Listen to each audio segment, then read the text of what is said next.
how do you discern and follow your focused dream? I think a lot of people really struggle with that. They're like, I don't know what my thing is, whether it's their purpose or their dream or where to focus. How do you suggest them finding that?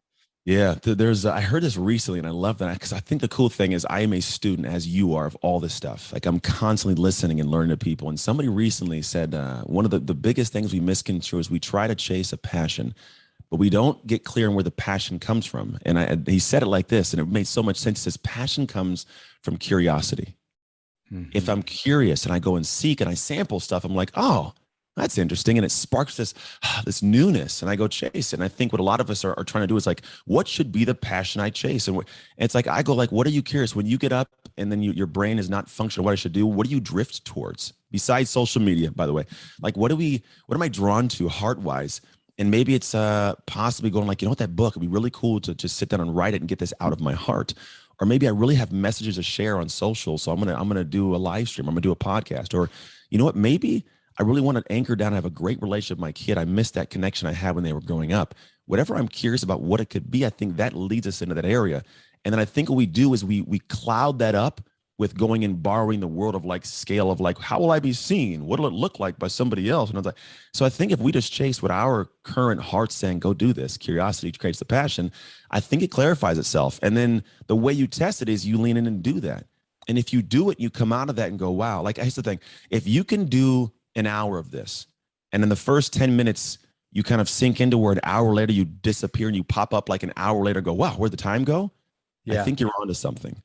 If it's an hour of drudgery, I'm like, I don't want to do this. But if I'm like, hour goes by, I'm like, oh, wow. I think that's where I'm in a space of like, I should stay in this pocket. How do you move forward when your spouse isn't growing? This one. Man, is this one? You guys are asking real You know questions. this one. We all know this one. Everyone has at some point because, and listen, it's not a judgmental thing because everyone has their seasons or their moments when change becomes more important or advancement becomes more important. We all have up health years, down health years. As you heard, even American Ninja Warrior, he had a time when his health was not optimized too. So there's no judgment to this. And I always want to bring that up because when people ask about their spouses, everyone gets so defensive or accusatory or blaming or almost like defensive. And it's like, hey, this is okay. Everybody here is on a different growth path. And once you can recognize that might be true for your spouse too, that's really powerful. And so I know, Anthony, you've dealt with that as well. So what would you suggest here?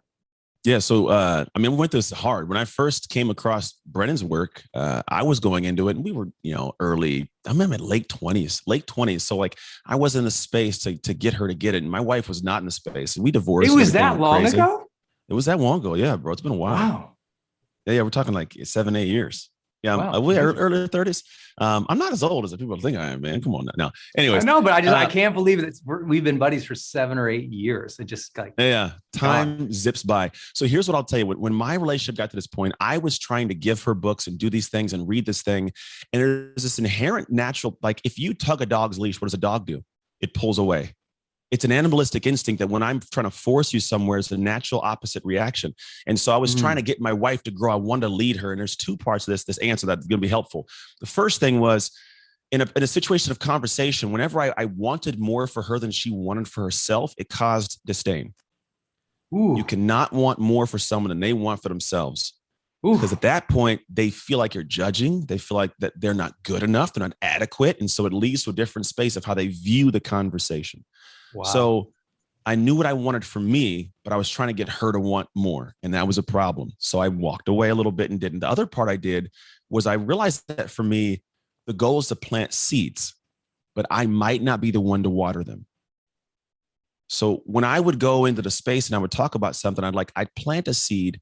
And the problem was I would plant the seed and try to want for it and run and water it. And then it was never her crop. It was my crop growing on her land. She wasn't taking care of it, right? So I need to step back and go, okay, I'm going to plant some seeds or tell her to plant the seeds and I'm going to walk away. And the weird part, one of the things that got us to a point of remarrying was because there's a certain level where I was a guy that I would go to church with the kids and she'd always not go to church. It wasn't her thing. And I always go to church and I wanted to make her go. And if it's me doing it, she's not invested in it because people protect what they create. She wasn't creating it. I was trying to force it. We got divorced and went our own different ways. There's a point in time where she finally came to faith in a certain way. Her brother gave her a book and it was her thing. She knew it was the thing I wanted, but it was her thing. So what happened is the seed got planted. I didn't water it. Joyce Myers watered it. And then she grew that amazing crop. And so relationship when a person's not growing, I found one, don't want for them, right?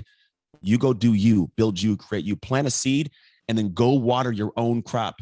Go take care of your crop. Be an amazing example, be an amazing supporter, celebrate them. Because at a certain point, when people feel like you're giving them a lot, there's almost an inherent desire to reciprocate.